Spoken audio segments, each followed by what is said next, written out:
Bonjour et bienvenue dans Génération Parents, la série de l'été, questions de parents. Je suis Solène Boquillon-Le Goisiou, la fondatrice de Soft Kids, l'autrice de Préparer aujourd'hui vos enfants au monde de demain et créatrice de la formation Être parent au XXIe siècle. Chaque jour en août, je vous propose une réponse claire et bienveillante à une vraie question posée par un parent. C'est parti pour l'épisode du jour.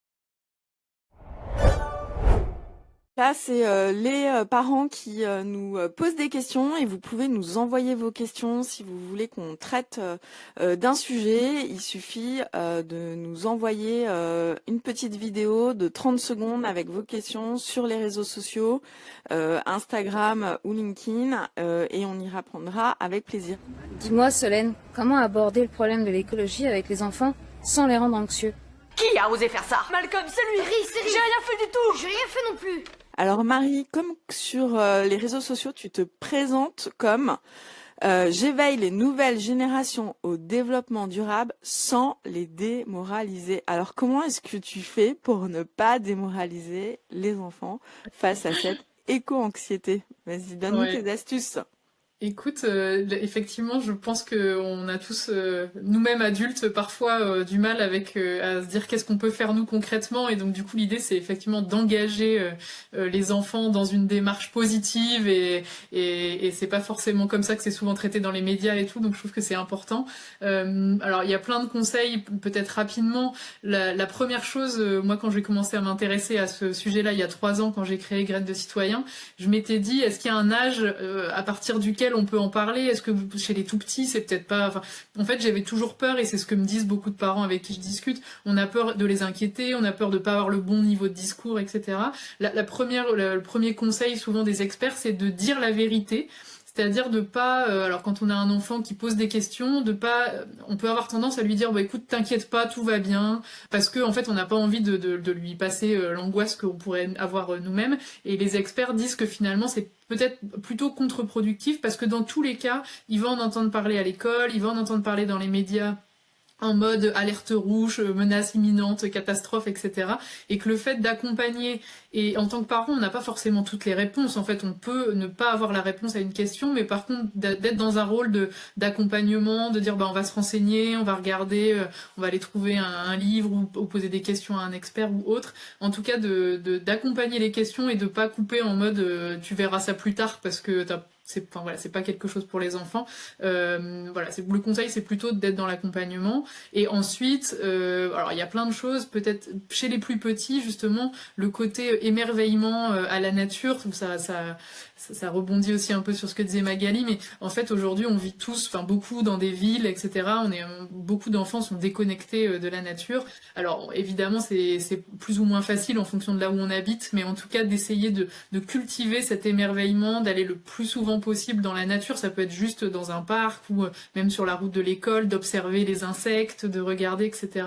Le fait que l'enfant, plus il a de relations émotionnelles avec la nature, plus on dit toujours on protège ce qu'on aime. Au final, sans parler forcément de l'effet de serre et de faire un exposé dessus, cultiver ce côté proximité et se rendre compte de tous les services que nous rend la nature aujourd'hui donnera probablement plus envie aux enfants de la protéger plus tard. Après, moi, ce que j'adore avec Graines de Citoyens, il y a 2 choses. Il y a montrer des exemples inspirants.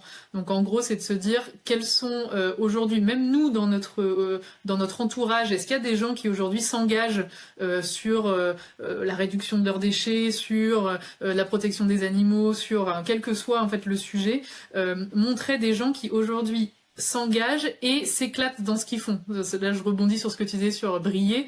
Au final, on a tous un sujet qui nous tient à cœur et sur lequel on est plus ou moins, on est plus investi. Et montrer des projets, projeter finalement aux enfants des exemples inspirants, ça leur montre aussi qu'il existe aujourd'hui déjà des adultes qui se saisissent de ces sujets et qu'on ne laisse pas peser uniquement sur leurs petites épaules d'enfants la responsabilité de comment ça va se passer pour la suite. Donc je trouve que c'est toujours hyper sympa pour ça. Il y a plein de choses, il y a plein de ressources, il y a des bouquins qui sont bien faits, des reportages, des podcasts où on parle de portraits de gens qui ont des profils et des parcours différents. Un autre conseil, c'est de passer à l'action en famille. On n'est pas obligé enfin, voilà, moi-même, il y a plein de choses sur lesquelles je suis pas du tout, c'est pas du tout idéal, mais de commencer finalement par les petits pas. Pour des enfants, finalement, le fait d'être mis en action sur un sujet quel qu'il soit, ils sont contents, ils se sentent investis, et donc on est moins inquiet. La clé, pardon, c'est quand on agit, on fait baisser le niveau d'anxiété, justement. Donc, se mettre en action. Et puis, le dernier conseil pour moi, c'est le côté ludique. Moi, c'est vraiment mon cheval de bataille avec Graines de Citoyen, mais c'est c'est des sujets, les sujets de société, ça peut être des sujets qui sont un peu lourds. Et en fait, l'idée, même nous adultes, une formation, on va apprendre 10 fois mieux si on s'amuse, si on manipule, si on fait. Donc voilà, du coup, je prêche des convaincus ici, mais l'idée, c'est de dire utilisons aussi ces sujets-là pour le faire avec eux sous la forme de jeux, sous la forme d'activités qui vont retenir parce qu'ils auront fait des choses et qui se seront appropriées. Donc voilà, les jeux et les livres, moi c'est aussi un de mes sujets où quelle que soit la tranche d'âge, il existe des pépites incroyables pour lancer la discussion avec un enfant. Le livre, il est quand même vraiment un super moyen de lancer. Et voilà, du coup, moi j'ai plein, enfin sur les réseaux, etc. Souvent, je partage des choses que je découvre, mais en tout cas d'utiliser des supports de médiation. Comme ça, on se sent nous-mêmes parents un peu plus légitimes parce que finalement, ça vient aussi pas de nous. Et par contre, ça nous permet après d'avoir cette fameuse discussion comme Magali disait sur les ateliers philo, mais c'est un peu la même chose, de dire finalement qu'est-ce qui est important pour moi, comment je vois les choses dans mon quotidien, etc.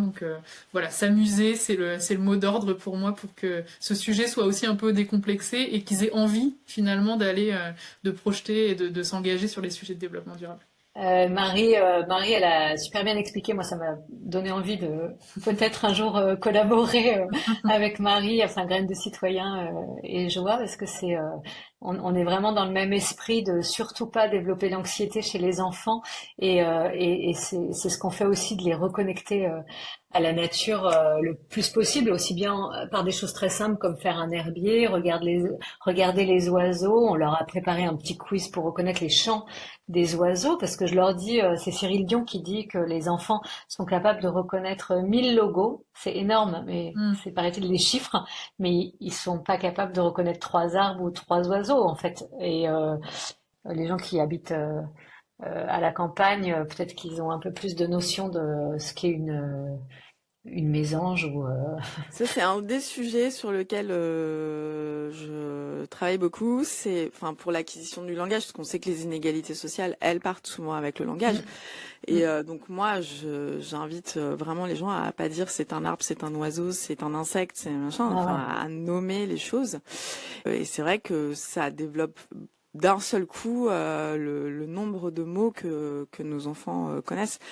Et après, il y a des choses très simples qu'on peut faire même en étant citadin. Enfin, moi, j'habite en ville, en appartement, au 4e étage, et ça fait 3 ans.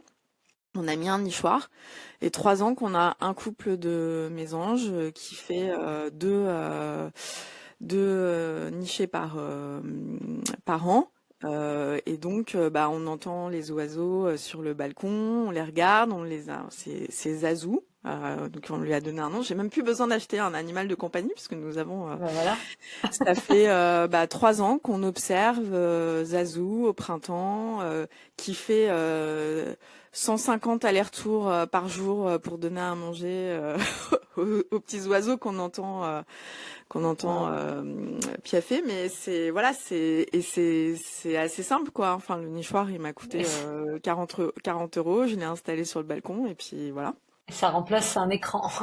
Mais Voilà. il y a une autre idée aussi qu'on peut faire, même en ville, c'est de cultiver quelques trucs sur son balcon. Le potager, nous on a eu la chance d'avoir une collab avec un hôtel qui avait un petit potager, et fin janvier jusqu'à fin juin, enfin on a planté fin janvier des choux, des fleurs, des carottes, des radis, des petits pois, enfin tout ce qu'on pouvait planter fin janvier. Et tous les mois, on allait regarder, s'en occuper. Et ça, c'est la reconnexion non seulement à la nature, mais à la vie.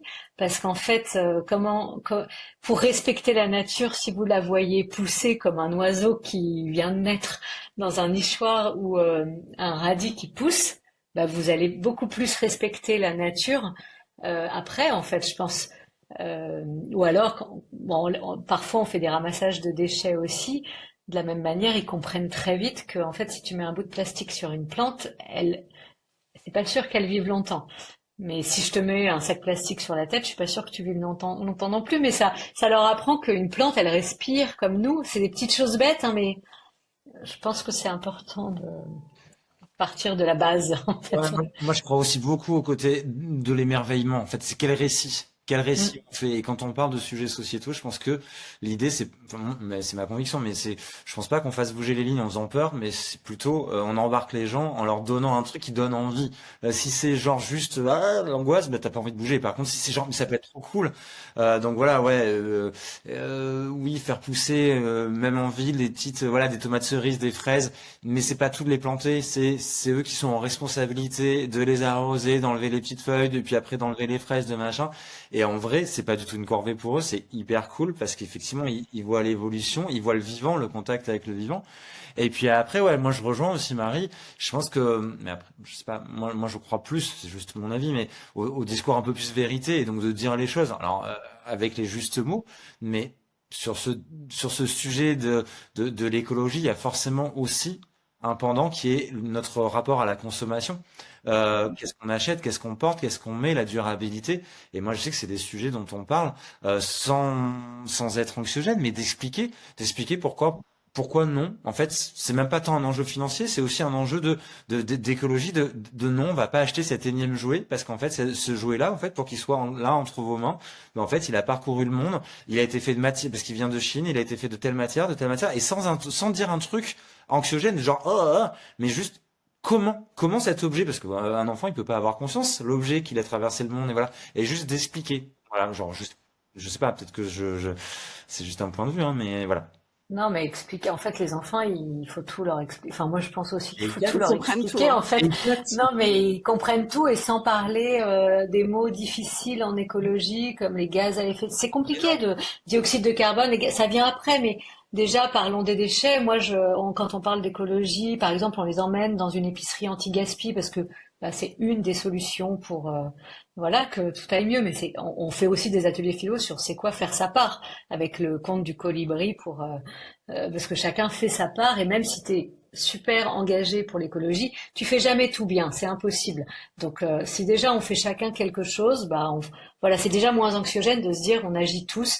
Et trouver Euh, sa zone de génie, comme tu disais finalement Magali, moi j'interviewe pas mal de personnes justement qui ont des parcours un peu spécifiques et donc on pose des questions à hauteur d'enfant, etc. Et donc de se dire, bah, une ancienne banquière qui est partie protéger les grands singes au Congo, etc. Bon, bah, elle était hyper sensibilisée à la cause animale. Bon, moi peut-être moins, mais par contre moi, mon sujet voilà, je sais pas, justement des océans ou des forêts ou juste de l'égalité entre les filles et les garçons. Enfin, au final, il y a toujours des sujets qui nous touchent plus ou moins fortement, et du coup, chacun aller vers cette zone-là, identifier les sujets qui nous portent, et du coup, ça rend heureux aussi d'agir sur un sujet qui nous passionne, quoi, au final. Quand on parle aux enfants d'écologie, on commence par le début, c'est-à-dire qu'est-ce qu'on fait de nos déchets? Quand tu mets quelque chose à la poubelle, ça va où après? Alors ils disent bah camion de poubelle. Oui, mais après.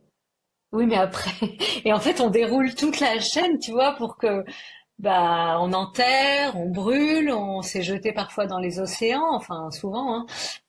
Et donc bah voilà, c'est la base. Alors qu'est-ce qu'on fait en fait? Parce que notre terre, est-ce qu'elle peut recevoir comme ça tous ces déchets? C'est pas illimité. Donc et après on aborde un thème par exemple sur la réduction des déchets, mais juste dire très simplement les choses en fait. En tout cas, merci beaucoup Marie pour tous ces conseils.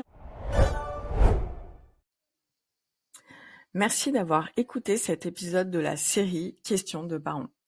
Si ce contenu vous a parlé, vous a fait réfléchir ou vous a rassuré, pensez à vous abonner à Génération Parents pour ne rien manquer des prochains épisodes. Et si vous voulez aller plus loin dans votre posture éducative, je vous invite à découvrir nos ressources et ma formation en ligne Être parent au XXIe siècle. Un parcours simple, concret et bienveillant pour accompagner vos enfants avec sérénité dans ce monde en mouvement. Le lien est juste dans la description de l'épisode. À demain pour une nouvelle question et d'ici là, prenez soin de vous.